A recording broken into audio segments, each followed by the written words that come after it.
የማክሮ ኢኮኖሚ ማሻሻያ ሪፎርም ከተደረገ ወዲህ ኢትዮጵያ ከዚህ በፊት ከነበሩት ስርዓቶች የተሻሉ እድገቶችን አስመዝግባለች።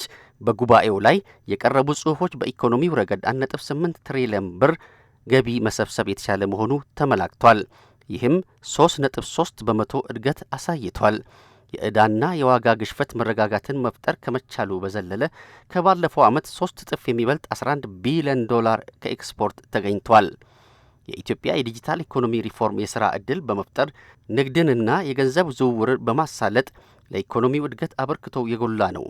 በግብርናው መስክ በተደረገው የሪፎርም ማሻሻያ በምግብ ራስን ከመቻል አልፎ ግብርናችንን ገበያና ኢንዱስትሪ ተኮር እንዲሆን ማድረግ ተችሏል።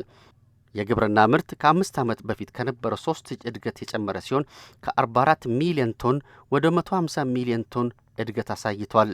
በማዕድን ዘርፍ የወርቅ ገበያ ብቻ በ2017-18 100 ሚሊዮን ዶላር ያስገኘ የነበረው በዚህ ዓመት 5.5 ቢሊዮን ዶላር አስገኝቷል። ከለውጥ ወደ ዘላቂ ሽግግር በሚል መሪ ቃል በተካሄደ ጉባኤ ላይ በየደረጃው የተጓዝንበትንና አሁን የደረስንበትን መንገድ መለስ ብዬ እንድቃኘው አድርጎኛል ያሉት ዶክተር አብይ አህመድ ሀገራችን በራሷ አቅም ታላቁን የኢትዮጵያ ህዳሴ ግድብ በመገንባት ያልተሞከሩ ግዙፍ ልማቶችን በማከናወን በየጊዜው ወደ ላቀ ደረጃ እየተሸጋገረች እንደምትገኝ ገልጸዋል። We are a country that built the Grand Ethiopia Renaissance Dam through the efforts of our people.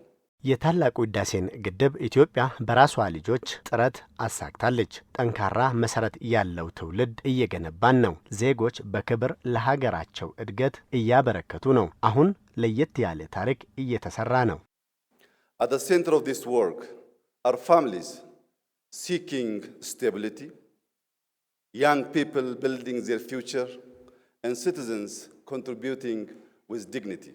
እነዚህ ሁሉ በአጋጣሚ የተገኙ ድሎች ሳይሆኑ በመደመር መንፈስ ላይ ተመስርተው ዘላቂ ለውጥ የሚመጣው በጋራ በመቆም ነው በሚል ጽኑ እምነት የተወሰዱ በቆራጥ ውሳኔዎች የተገኙ ውጤቶች ናቸው ብለዋል ዶክተር አብይ።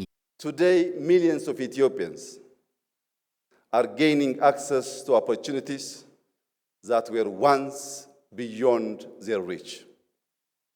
That is how we should judge progress. ዛሬ በሚሊዮን የሚቆጠሩ ኢትዮጵያውያን ከዚህ በፊት ያልደረስንበትን እድል እያገኙ ነው። ይህ ጥረትን የምንፈርጅበት ነው። በመሰረትናቸው ተቋማቶችና ባሻሻልነው ህይወት ነው። በስራችን ውስጥ ፈተና አለ። ስህተቶችንም እያረምን ከዚያ ለቀጣይ ለሚመጣው እንዘጋጃለን። ይህ የመደመር መንፈስ ነው። Reform while delivering. Correct what was not working while preparing for what comes next. This is the spirit of Madamar. This is the real spirit of coming together.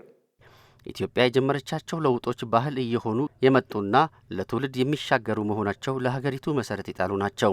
ሀገርን መገንባት በአንድ ትውልድ ብቻ የሚያበቃ ሳይሆን የሁላችንም የጋራና ቀጣይነት ያለው ስራ በመሆኑ በዚህ ጽኑ እምነት እያንዳንዱ ኢትዮጵያዊ ይህንን መንፈስ ይዞ ወደፊት እንዲጓዝ የተቀበለውን ወረት አግዝፎ ይበልጥ ወደ ላቀ ከፍታ እንዲያመራ የኢፌዴሪ ጠቅላይ ሚኒስትር ዶክተር አብይ አህመድ ጥሪ አቀርበዋል። በጉባኤው ላይ የተባበሩት መንግስታት የኢኮኖሚ ኮሚሽን ዋና ጸሐፊ፣ የውጭ ሀገራት እንግዶች፣ ሚኒስትሮችና ጥሪ የተደረገላቸው እንግዶች ተገኝተው በቀረቡ ጽሑፎች ላይ ተወያይተዋል።